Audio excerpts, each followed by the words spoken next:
जय हिंद, नमस्कार। एक तरफ हमारे 73 साल के प्रधानमंत्री नरेंद्र मोदी जी 10 साल प्रधानमंत्री रहने के बाद अब चुनावी सभाओं और रैलियों में फिर से यह कह रहे हैं कि मुझे एक मौका और दें, लेकिन सेना में जाने वाले युवाओं को मैं 4 साल से अधिक मौका नहीं दूंगा।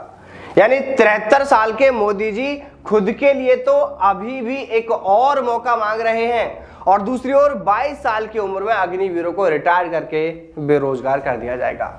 देखिए, अभी चुनावी सीजन चल रहा है, तो ऐसे में बहुत से मीम्स इन दिनों सोशल मीडिया पर वायरल हो रहे हैं। उन्हीं में से एक मीम्स ऐसा भी देखा गया है जिसमें यही बात कही जा रही है कि मोदी जी खुद तो 73 साल की उम्र में अभी एक मौका और मांग रहे हैं, 5 साल का कार्यकाल और मांग रहे हैं, और उधर एक सैनिक को 22 साल की उम्र में रिटायर कर दिया जाएगा।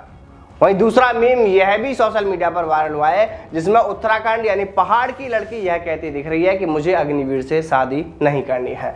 यानी जब तक अग्निवीर सेवा में रहेंगे तब तक तो वो शादी नियमों के तहत वैसे भी नहीं कर सकेंगे, और 4 साल बाद जब वो रिटायर होकर अपने घर आ जाएंगे तो फिर वैसे भी उनसे कौन पिता अपनी बेटी की शादी करेगा। तो ऐसे में उन युवाओं के सामने उस वक्त बड़ी परेशानी खड़ी हो जाएगी, क्योंकि या तो इन रिटायर्ड अग्निवीरों को कोई दूसरी जॉब तलाशनी होगी, कोई दूसरा काम धंधा देखना पड़ेगा, तब जाकर उनकी शादी हो सकती है। नहीं तो फिर ऐसे ही घर बैठे बेरोजगारों के साथ में कोई भी पिता अपनी बेटी की शादी करना पसंद नहीं करेगा।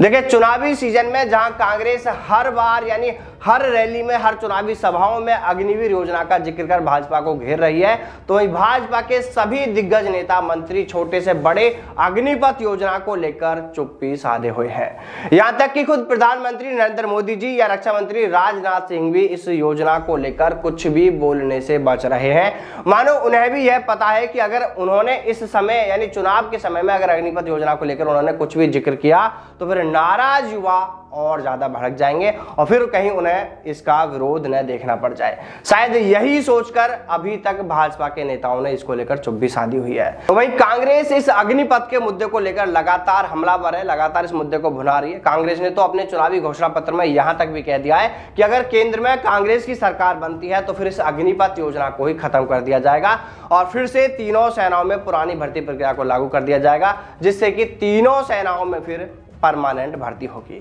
देखिए, यहां पर सभी युवाओं को इतना जरूर समझ लेना चाहिए कि जिस तरह अग्निवीर योजना में बदलाव की जो भी बातें कही जा रही थी, अगर इन बदलावों को लेकर अभी कोई घोषणा की जाती है तब तो कुछ उम्मीदें रहेंगी, वरना बाद में अगर भाजपा की सरकार केंद्र में फिर से आती है तो फिर शायद इसमें बदलाव की कहीं पर कोई गुंजाइश ना बचे, इसमें कोई बदलाव शायद फिर ना किया जाए। हालांकि एक दूसरा पक्ष यह भी कहता है कि अभी भाजपा इस योजना को लेकर कुछ भी बोलने से इसलिए बच रही है कि कहीं किसी तरह की कोई कंट्रोवर्सी खड़ी नहीं हो जाए जिससे कि उन्हें चुनावों में नुकसान हो। लेकिन चुनावों में जीतने के बाद भाजपा अगर फिर से सरकार में आती है तो भाजपा अपना बड़प्पन दिखाते हुए युवाओं के हित में इस योजना में जरूर कुछ बदलाव कर सकती है। देखिए दोस्तों, 2 तरह के पक्ष सामने आ रहे हैं। आप इसमें से क्या सोचते हैं? आपकी राय इस पूरे मामले को लेकर क्या है? आपकी राय कमेंट करके जरूर बताएं। जय हिंद, जय भारत, वंदे मातरम।